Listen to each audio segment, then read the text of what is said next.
My auto is safe యాప్తో ప్రయాణం సురక్షితమని కరీంనగర్ జిల్లా SP Ashok Kumar అన్నారు. అంతర్జాతీయ మహిళా దినోత్సవం సందర్భంగా కోరుట్ల పోలీసుల ఆధ్వర్యంలో జూనియర్ కాలేజీలో ఏర్పాటు చేసిన మై ఆటో ఈజ్ సేఫ్ కార్యక్రమాన్ని ఆయన ముఖ్య అతిథిగా హాజరై ప్రారంభించారు.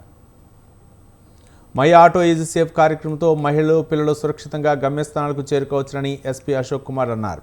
పోలీస్ శాఖ ఏర్పాటు చేసిన యాప్ను ఆటోల్లో ఏర్పాటు చేసినట్లు తెలిపారు.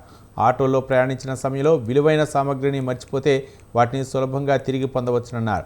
కరీంనగర్లోని ఆటోలకు క్యూఆర్ కోడ్ రిజిస్ట్రేషన్ చేసి పోలీస్ స్టేషన్లకు అనుసంధానం చేసినట్లు పేర్కొన్నారు.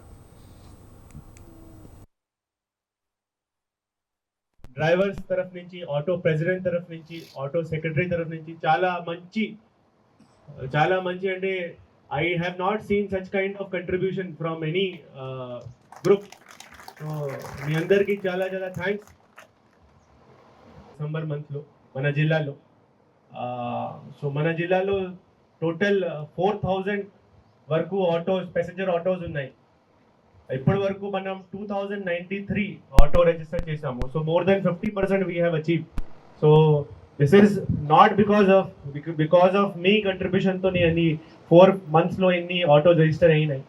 అది coming 4-5 months we will try to maximize it to at least 90%. So మీరు దీంట్లోనూ కూడా మనకి సహయోగం